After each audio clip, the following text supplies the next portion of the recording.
नमस्कार दोस्तों, मैं वंदना गुप्ता आपके समक्ष अपनी एक कहानी वो होती तो लेकर आई हूँ।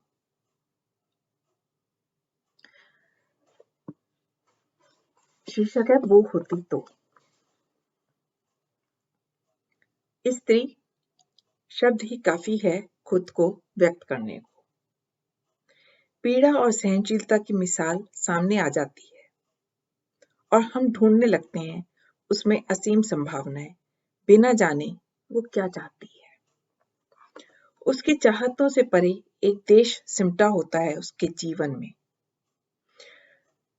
उसकी चाहतों से परे एक देश सिमटा होता है उसके जीवन के आंगन में।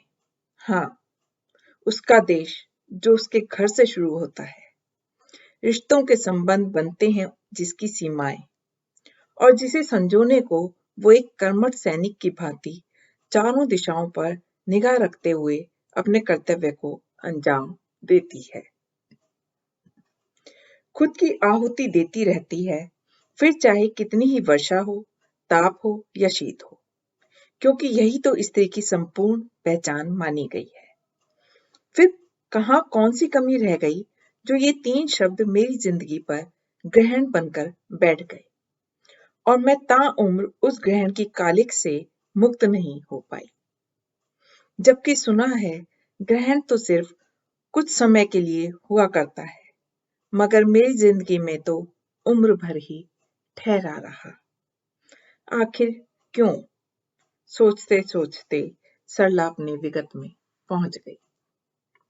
देश में चारों तरफ एक आग लगी हुई थी। बंटवारे ने जाने क्या क्या बांट दिया था। सिर्फ धर्म ही नहीं, खून भी बढ़ चुका था। सारे देश में त्राही त्राही मची थी। कहीं कोई खुद को सुरक्षित महसूस नहीं करता था और उसमें औरतें और बच्चियों पर तो जैसे एक गाज ही गिर पड़ी थी। इसलिए सब अपनी बहन बेटियों की हिफाजत में लगे होते थे। ये वो ही वक्त था जब मैंने 6ठी कक्षा अच्छे नंबरों से पास की थी।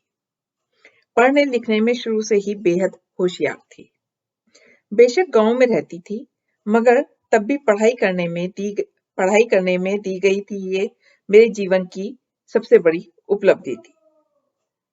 मगर तभी दंगों की इस आग ने सारे देश को अपने आगोश में लपेट लिया था और उन्हीं दिनों दिल्ली में रहने वाले एक सरकारी कर्मचारी के रिश्ते की आमद हुई। मेरे स्कूल की टीचर ने मेरे भाई को बहुत समझाया कि अभी जल्दी मत करो, सिर्फ 1 साल रुक जाओ। मैं इसे 1 साल में 2 क्लास की पढ़ाई करा दूंगी और ये 8वीं पास हो जाएगी। मगर मेरे भाई नहीं माने, क्योंकि एक तरफ देश में फैला बवाल और दूसरी तरफ एक अच्छा रिश्ता वो हाथ से नहीं जाने देना चाहते थे। फिर चाहे वो लड़का विधुर ही क्यों ना हो और उसके अपनी पहली पत्नी से एक बच्चा ही क्यों ना हो, सबकी अनदेखी कर दी गई। बस ब्याह करना जरूरी था, सो कर दिया गया, मेरी उम्र से 9 साल बड़े से। मैं, जिसे उसकी माँ ने यही सीख दी थी कि पति ही परमेश्वर होता है, पति की इच्छा ही औरत का जीवन होती है, और मेरी कच्ची उम्र, दुनियादारी से अनजान, सिर्फ 15 वर्ष की उम्र में क्या जान सकती थी क्या होती है शादी और उसका महत्व। जैसी शिक्षा मिली उसे ही सही माना और उसका ही ताउम्र अनुसरण किया। ब्याह के बाद जो मिला सब पहले की उतरन स्वरूप ही मिला, यहाँ तक कि उसके गहने, कपड़े और पति भी। कोई लाड़-चाव नहीं हुआ। आखिर क्यों होता? मैं दूसरी जो थी। भरा पूरा परिवार था। मेरे पति के 3 भाई और 2 बहनें और थे, मगर सबके लिए मैं कोई नई नवेली दुल्हन नहीं थी, बल्कि उनकी पत्नी थी जिसका पहले भी ब्याह हो चुका था। मगर मैं तो इन बातों से भी अनजान थी। जिसने जो कहा, जैसा कहा, बस करती गई। ससुराल में कैसे रहा जाता है नहीं जानती थी। बस इतना पता था कि सब मुझसे बड़े हैं, मुझे उन सबसे पहले उठना है और घर का सारा काम करना है। मैं इसी तरह जीवन यापन करने लगी। किसी के मन चढ़ी या नहीं, कभी सोचा ही नहीं। बस ये करना मेरा धर्म है, यही सोच काम करती रही। जब काफी दिन हो गए, तब मैंने उनसे पूछा, आपका बेटा कहाँ है? उसे उसकी नानी के पास छोड़ा हुआ है। यहाँ तो कोई था नहीं जो उसकी देखभाल करता, इसलिए वहीं पल बढ़ रहा है। आपको उसकी याद तो आती होगी ना? हाँ, आती है, मगर क्या करूं, सारा दिन तो ऑफिस में गुजरता है। यहाँ इतना छोटा बच्चा कैसे रहता? मैं चाहती हूँ कि उसे यहाँ ले आऊं। अब तो मैं आ गई हूँ। सुन तुम्हारे चेहरे पर उतरी हल्की सी मुस्कान और तसल्ली ने मेरा हौसला बढ़ा दिया। समझ गई कि चाहते तो तुम भी हो, मगर कह नहीं पाए अब तक। तब एक दिन मैं उन लोगों से मिलने गई और देखा वहां उनके बेटे का बुरा हाल था। ठीक से देखभाल नहीं की जाती थी, जो मुझसे देखा नहीं गया, और मैं उन सबके मना करने पर भी जिद करके उसे अपने साथ ले आई। उस लड़के को अपने बच्चे की तरह प्यार देता देख घर के लोग मन ही मन कुढ़ने लगे, क्योंकि उस जमाने में कौन पहली पत्नी के बच्चे को इतना प्यार देती थी। और ऐसे में मैंने संसार की रीत से अलग कुछ किया तो कैसे किसी के गले से नीचे उतरता। आखिर औरत जाट ठहरी और उस पर अनपढ़, कहाँ समझ पाती कि बच्चे तो बच्चे होते हैं, फिर किसी के भी हो।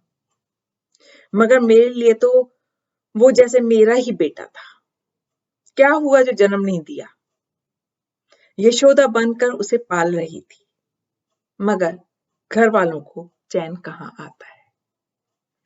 2 साल का मासूम था जब उसे अपने साथ ले आई थी। उसके लिए तो मैं ही उसकी माँ थी। उसे क्या पता दूसरी माँ क्या होती है। कोई भी काम होता मेरे आगे पीछे डोलता, मुझसे कहता और मेरी ही सुनता। इस तरह वो बड़ा होने लगा। अपनी हर बात, हर दुख तकलीफ मुझसे कहता, मगर साथ साथ थोड़ा बहुत समझता कि कौन सी बात माँ नहीं मानेगी और कैसे मनवानी है। क्योंकि घर का माहौल ऐसा था कि यदि किसी बात को मना करती तो उसके लिए उचित न होती, तो सासू माँ और अन्य लोग ताना उलाहना देते कि दूसरी है ना, इसलिए मना कर दिया। आज बेचारी की अपनी माँ होती तो क्या मना करती? तो ये बातें उसके मन में बैठने लगी और समझने लगा कि कैसे बात मनवानी है। मैं चाहे उसकी सेहत आदि को देखकर कभी कुछ खाने पीने को या बीमारी में मना कर देती, मगर घर वाले वो ही काम जबरदस्ती करवाते। ये बात उसके अबोध मन में घर करने लगी, बिना ये सच जाने कि जब एक माँ को बच्चे को प्यार करने का हक है, तो उसकी गलती पर उसे डांटने का भी अधिकार होता है, ताकि उसे अच्छी शिक्षा मिल सके और वो एक अच्छा इंसान बन सके। मगर ये बात उन्हें कहाँ अच्छी लगती। जब भी वो जरा सा कुछ गलत करता और मैं यदि डांट भी देती, तो मेरे पति से एक की चार लगाकर शिकायत कर दी जाती। देख रामलाल, आज श्याम ने कुल्फी खानी चाहिए और सरला ने मना कर दिया। अब बच्चा किसे कहे, अपनी माँ से ना कहे तो। और जब जिद करने लगा तो उसे मारने को दौड़ी। बेटा, मुझ बूढ़ी से तो ये सब देखा नहीं जाता। छोरा नाथ की तरह पल रहा है।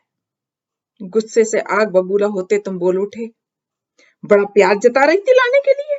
क्या यही प्यार है तेरा? इससे अच्छा तो वहीं पलता बढ़ता। कम से कम मेरा बेटा तो चैन से रहता, मन का तो खाता पीता। इस तरह हमेशा बिना मेरी सुने जब वो सबके सामने मुझे बुरा भला कहते, तो सब बहुत खुश होते। एक दोगले संसार में फंसी थी मैं, मगर अभी तक पति की शायद विश्वास पात्र नहीं बनी थी। तभी तो वो और सबकी बात का विश्वास कर लेते, मगर मेरी ही नहीं। इस बीच मेरे भी एक बेटी हो गई थी और मैं नहीं चाहती थी कि अब और कोई बच्चा हो, क्योंकि मेरी सोच यही थी कि एक बेटा और एक बेटी हो गए, अब और क्या चाहिए। मेरे जीवन की बगिया में ये 2 फूल खिले नहीं बस। दोनों बच्चों में 4 साल का अंतर था। अपनी बेटी से ज्यादा लाड़ प्यार करती, उसे राजकुमार सा बनाकर रखती, मानो मेरे जीवन का ही अंश हो। क्योंकि जब पति को अपना लिया, उसे चाह लिया, तो उसकी हर चीज मेरी ही तो हुई। फिर कैसा परायापन? कभी ख्वाबो ख्याल में भी नहीं आता परायेपन का एहसास। यशोदा सी अपने कृष्ण को पाल पोसकर बड़ा कर रही थी। इस बीच ईश्वर की देन ही कह सकती हूँ, 2 और बेटियों को जन्म दिया, वरना मेरे लिए तो मेरे 2 बच्चे ही काफी थे। जब श्याम बड़ा होने लगा, थोड़ा बहुत समझने लगा, तो जेठानियां नंदे सब ताने लुआनों में बात करती। उसके सामने उसकी पहली माँ के बारे में बात करती। सोना होती तो कैसा राजकुमार सा रखती, कितने लाड़ चाव करती। बेचारा दूसरी माँ की छांव में है, जैसा चाहे व्यवहार करे। हम कौन होते हैं कुछ कहने वाले? और वो सुनता सब कुछ। मैं चाहकर भी कुछ ना बोल पाती। बड़ों की इज्जत करने के सिवा और कुछ सीखा ही नहीं था। कभी उनके आगे बोलती ही नहीं थी। वैसे भी 15 साल की उम्र होती ही क्या है जो कोई दुनियादारी सीख सके। तब तक तो बचपन भी पूरी तरह अलविदा कहकर नहीं गया होता। ऐसे में ब्याह की आग में जिसे झोंक दिया गया हो, उसकी सोच, उसके विचार कितने परिपक्व हो सकते हैं। उसे तो जो भी आईना दिखाया जाएगा, वो ही उसका सत्य होगा। जिस पानी की धार पर चलने को कहा जाएगा, चलता जाएगा। फिर पांव के नीचे जमीन हो या नहीं, वो डूबे या तरे, किसी को क्या फर्क पड़ता है। भरा पूरा परिवार दिल्ली जैसे शहर में रहना ही गांव वालों की सोच को कुंठित कर देता है। उसके आगे सोचने की जहमत कौन उठाना चाहता है। तो फिर मैं तो गुड्डे गुड़ियों के खेत का जैसे एक मोहरा बन ब्याह दी गई। फिर कैसे दुनियादारी के पके हुए आंवे की ताप को महसूस कर सकती थी। मुझे आज भी याद है वो दिन जब घर का गुजारा बहुत मुश्किल से चला करता था। इसलिए मैं घर में ही सिलाई, कढ़ाई, बुनाई के काम करती थी, ताकि कुछ बचत हो सके और बच्चों का भविष्य सुधर सके। थोड़ा बहुत पैसा हाथ में आता तो बच्चों पर ही खर्च किया करती थी। ऐसे ही एक बार श्याम के जन्मदिन पर मैं नया कपड़ा बाजार से लेकर आई और घर में बनाया। जब उसे पहनाया तो सारे घर में दिखाता फिरा सब। देखो माँ ने कितनी सुंदर कमीज बनाई है, देखो माँ ने कितनी सुंदर कमीज बनाई है। और फिर एक दिन मेरी छोटी बेटी ने वो कमीज शौक में पहन ली, तो उसी पर घर वालों ने श्याम के कान भरने शुरू कर दिए। देखा श्याम, बड़ा कह रहा था माँ ने कमीज बनाई है, वो तो सिर्फ दिखावे को थी, वास्तव में तो छोटी के लिए बनाई थी। देख कैसे पहने डोल रही है, अब क्या तू उसकी उतरन पहनेगा? आज तेरी माँ होती तो ऐसा करती क्या? माँ जी, ऐसी बातें श्याम के आगे मत कहिए, बच्चा है, जाने क्या बात उसके मन में बैठ जाए, अभी कच्ची उम्र है। जब मैंने हिम्मत कर कहा तो बोली, ये दिखावा हमारे आगे मत किया कर सरला, हम सब जानती हैं तेरे मन में क्या है। बस अपने पति को रिझाने को जो चाहे उसके आगे ढकोसला कर, मगर हमें पता है तू कितना चाहती है और कितना नहीं श्याम को। माँ जी, मैं कैसे यकीन दिलाऊं आप सबको कि श्याम मेरे लिए मेरा बेटा है, कोई पराया नहीं। बस बस रहने दे, देखा है तेरा प्यार कैसे 1 मिनट में पलट गया जहां अपनी बेटी की बात आई। अरे हमने दुनिया देखी है और ये नौटंकी भी, कैसे खसम को अंटे में करने के लिए दोगला चेहरा लगाए घूमती हैं तेरी जैसी औरतें। जब केकई जैसी त्रेता में राम जैसे पुत्र को वो प्यार नहीं दे सकी, तो तुझ जैसी से क्या उम्मीद कर सकता है कोई। और मैं कभी श्याम के चेहरे को और कभी सासू माँ और बाकी सबको देखती रह गई, बिना किसी गुनाह के गुनाहगार बना दी गई। श्याम गुमसुम सा कुछ कुछ समझने की कोशिश करने लगा। ऐसी जाने कितनी ही घटनाएं उसके मासूम मन पर दूसरी माँ की छाप छोड़ने लगी, जिन्हें मैं चाह कर भी नहीं निकाल पा रही थी। फिर चाहे उसके लिए कितना भी कुछ करती, हर बात में कोई न कोई कमी निकालना और दूसरी माँ का ताना उसके आगे देना उनका परम धर्म था, जिसमें उसकी मासूमियत खोने लगी थी। श्याम बचपन के उस मुहाने पर था जिसे जिस रंग में ढाल दो उसी में ढल सकता था, चाहे जैसा आकार दिया जा सकता था। एक नाजुक उम्र का दौर, जहां जो सामने दिखता है वो ही उनका सत्य होता है। अभी सोच की ग्रंथि इतनी परिपक्व नहीं होती कि सही गलत को समझ सके और उसके अनुसार फैसले ले सके। ऐसे में उसके आगे उसकी पहली माँ की बातें उसके मन में उथल-पुथल मचाने लगी थी। वो समझ नहीं पा रहा था कि कौन क्या कह रहा है, क्या सच है, क्या झूठ।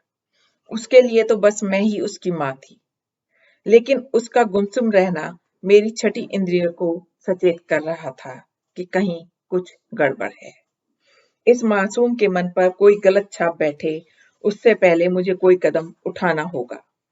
चाहे उनके आने की प्रतीक्षा ये सोच उनके आने की प्रतीक्षा करने लगी। जहाँ कदम-कदम पर रुसवाइयाँ आपकी कदमबोसी करती हों, हर दिन काँटों की चुभन से शुरू होता हो, वहाँ कैसे संभव था संभावना तलाशना और अपने लिए थोड़ी-सी जगह अपने बेटे के दिल में बनाना। वक़्त ने आखिर करवट ले ही ली और उसके दिल पर दूसरी माँ की छाप ऐसे चस्पा हो गई जैसे कोई अदालती मोहर, और उम्र भर सिर्फ उसके लिए जीती रही। उसका ब्याह किया, उसकी पत्नी को कितना ही लाड प्यार किया, उसके बच्चे होने पर उसका सारा कार्यभार संभाला। भले ही उसकी उपेक्षा से मुझे दिल का रोग लग गया, भले ही मेरा ब्लड प्रेशर बढ़ा हुआ रहने लगा, मेरे दिमाग में क्लॉट हो गया, 2-3 बार फालिज पड़ गया, मगर मैं कभी उसके लिए फिर सगी माँ ना रह सकी।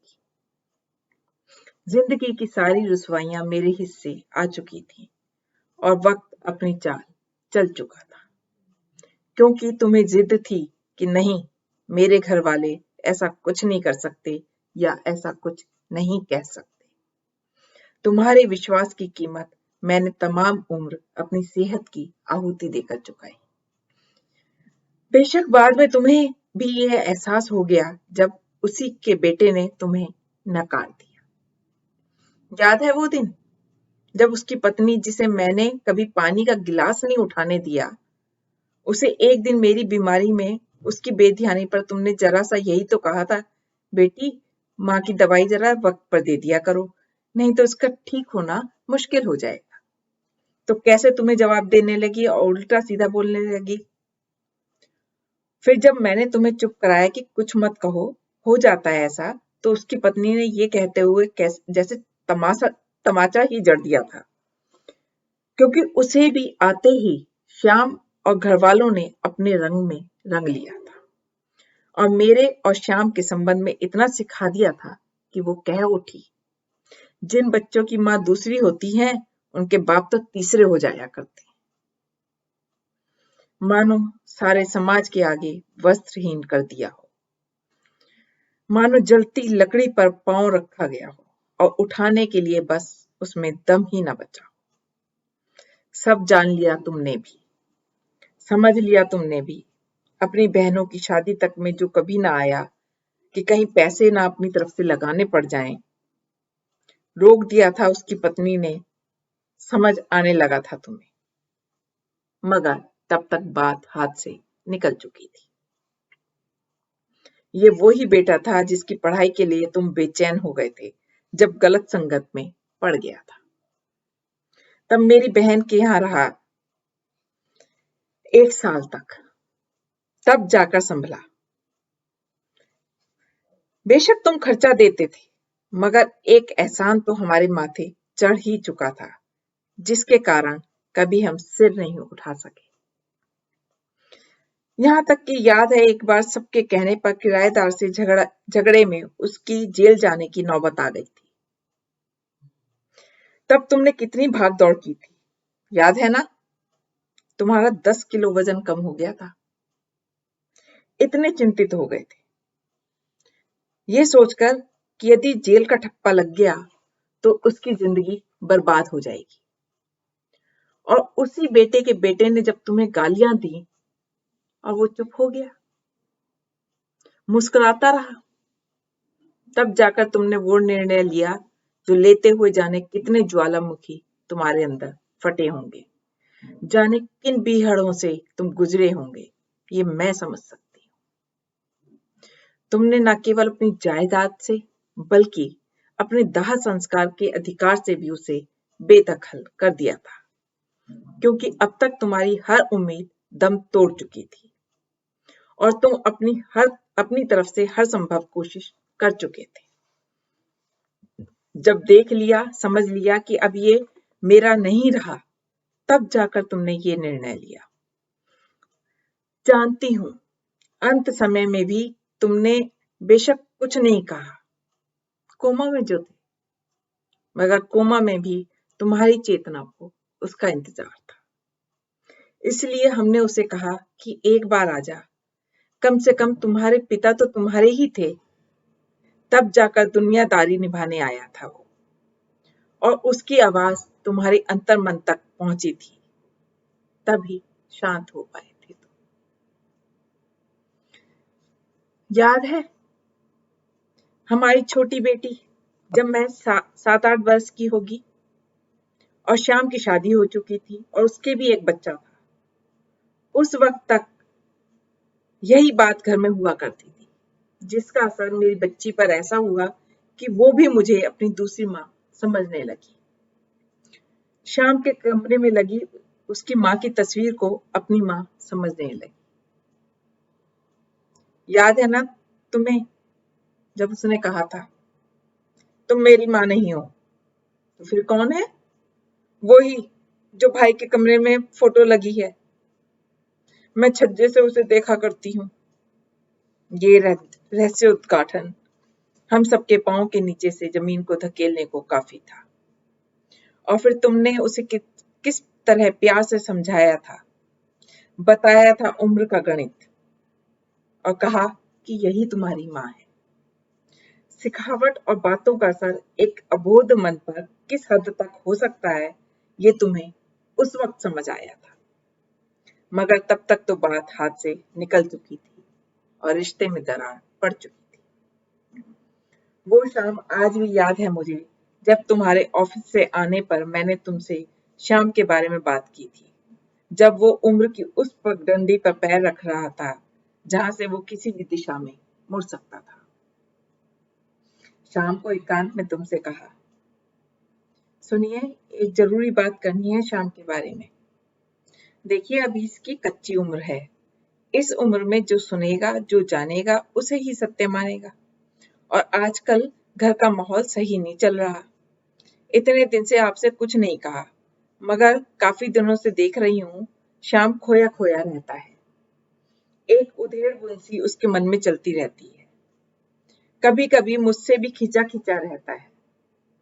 इससे पहले कि उसकी जिंदगी में जहर घुले और हम अपने श्याम से हाथ धो बैठे, क्या ऐसा नहीं हो सकता आप सरकारी क्वार्टर ले लो और हम वहां जाकर रहें, क्योंकि यहाँ सब मुझे दूसरी माँ कहकर उलाहना देते हैं, तो श्याम को समझ नहीं आता कि वो ऐसा क्यों कह रहे हैं, और वो हतप्रभ सा मुझे देखता रहता है। मगर है तो मासूम ही ना, कहीं कोई गलत ग्रंथि ना पाल बैठे और फिर हमारे हाथ में कुछ ना रहे। इस माहौल से दूर रहेगा तो कभी जान नहीं पाएगा मैं उसकी दूसरी माँ हूँ। कच्ची उम्र निकल जाएगी, एक परिपक्वता आ जाएगी, उसके बाद यदि पता भी चलेगा तो जानता होगा कि मैंने कभी एक पल के लिए भी उसे पराया नहीं माना, बल्कि अपनी बेटियों से ज्यादा उसे चाहा है। तो तब तक उस पर कोई फर्क नहीं पड़ेगा। इतना भरोसा है मुझे अपनी परवरिश पर, मगर यहाँ रहे तो एक न एक दिन सबकी बातों में आ जाएगा, क्योंकि जब एक ही झूठ को 100 लोग बोलें तो सुनने वाले को वो ही सत्य लगने लगता है। फिर इसकी तो उम्र ही क्या है, अपने और अपने बच्चों के भविष्य के लिए क्या इतना नहीं कर सकते? और फिर आपके जवाब ने मुझे निशब्द कर दिया, और वो फांस सा उम्र भर छाती में गड़ा रहा। फिर चाहे मेरे हाथ से शाम निकल गया। शायद मेरा मन जानता था कि एक दिन ऐसा ही आएगा जब अपनेपन के सारे फूल उसकी झोली से तिरोहित हो जाएंगे। बचेगा तो बस कलुषता का विष, सिखावट के कांटे, जिससे वो उम्र भर लहूलुहान होता रहेगा, मगर कभी उससे बाहर नहीं आ पाएगा। यदि तुमने समय रहते एक निर्णय ले लिया होता मेरे कहने पर, तो आज ये दिन ना देखना पड़ता और मैं तुम्हारी यादों से यूं बतिया ना रही होती। अकेली इतने बड़े घर में, जहां बोलने को मेरे सिवा कोई नहीं, जहां सुनने को मेरे सिवा कोई नहीं, जहां रहने को मेरे सिवा कोई नहीं। शायद तुम्हें भी पता था कि एक दिन ऐसा जिंदगी में आ सकता है, लेकिन ये आज का सच है कि आज मैं दिन के 24 घंटों में एक एक पल में जाने कितनी मौत मरती हूँ। कोई इंतजार नहीं, कोई आस नहीं, कोई बोलने वाला नहीं। अपनी आवाज सुने ही लगता है जैसे बरसों हो गए।